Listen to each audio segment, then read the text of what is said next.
and just staying committed to buying into one last game here this season. Yeah, absolutely.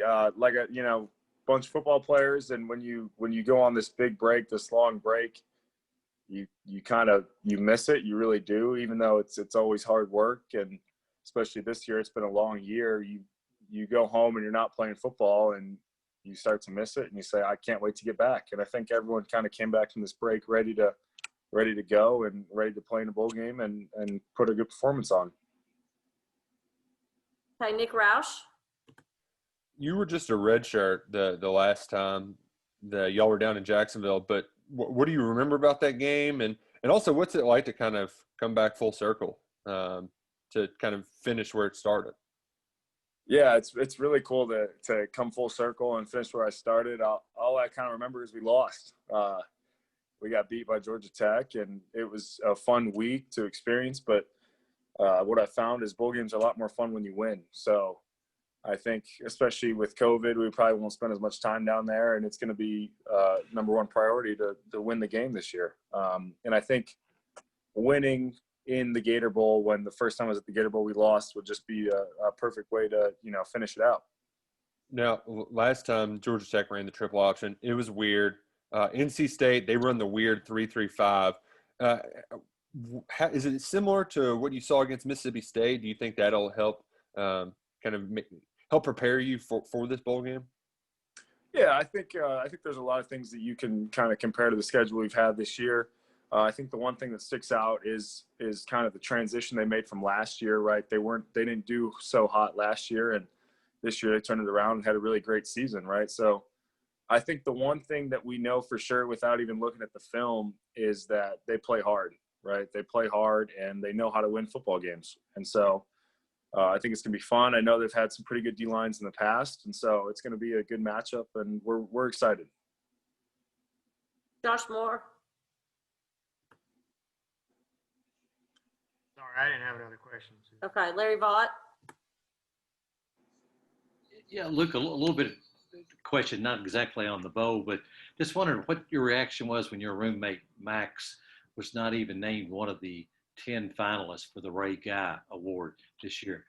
Can you even start to fathom there could be 10 better punters in the nation than Max? Absolutely. I think that's great that he wasn't named to the top 10 because he needs the ego check, honestly. So I'm going to go ahead and say that's a great call by them. And they just knew that he needed that ego check, and it bumped him down a notch. But no, seriously, I think it is crazy that you go from the Ray Guy winner to not even on the list. And I'm assuming they just wanted to give everyone else a shot. And, that's very nice of them for making sure everyone gets a chance. Did it bother Max any at all, or he just laugh it off? Well, he hasn't mentioned it yet, but I think he was too busy bragging about his Reese's Bowl invite. So we're proud of him, though. We're proud of him. John Hale. Luke, you touched on it a little bit there, just with the shorter trip and the practices are all condensed. I'm wondering, is the approach any different this year? How are you all kind of mentally approaching these next couple of weeks?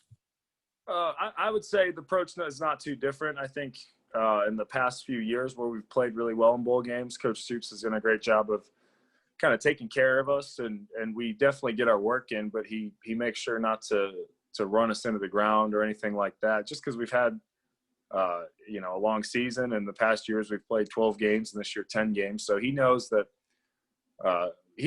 we know how to play football, right? He knows that maybe 3 or 4 really hard practices in a row aren't going to change the way we play football. So he just knows that as long as we get out there, run around, be sharp mentally, that it's going to have a positive result on Saturday. So I think he does a really good job of understanding that, no matter who we're playing or where we're going, that as long as we're focused on ourselves and we're mentally sharp and ready to go, that it's going to be a good game come game day. Dr. Wah. Hey, Luke, there's such a big contrast between how you guys found out that you weren't going to go to the Gator Bowl last year and then this year when you found out you were going. How did you find out this year, and can you kind of talk about the emotions and the contrast between the 2 years? Yeah, of course. I mean, Twitter's a very bad thing.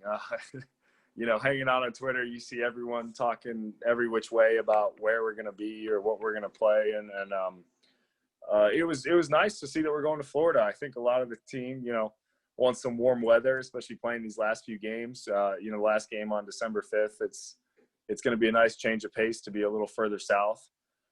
So it was definitely a positive reaction, and we're glad we get to play in such an esteemed bowl game.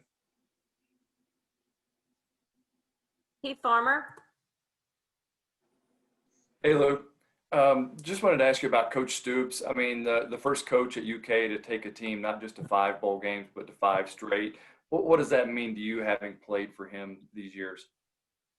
It means a lot. He kind of delivered on his promise to me when I was being recruited and the other 2016 members that were being recruited. Coach Stoops said, if you guys come here, you're going to change the program, turn it around, and we're going to win a lot of games. And so the fact that we showed up, went to a bowl game, and we haven't stopped, it means a lot. It means that he knows what he's doing. It means that everyone has kind of bought in. And it means that this team and these teams we've had in the past are learning how to win football games, right? And how to win football games consistently. So I think that's really important. I think it just goes to show how Coach Stoops has really turned it around in Lexington, and why a lot of guys have really bought in. Jeff Drummond. Hey, Luke, Mark made it sound like this might be a tight end's dream if Vince Marrow is calling some of the plays for his game. What's practice been like with the big dog and his tight ends? Oh, he's been doing a lot of yelling. I think he's really enjoyed it.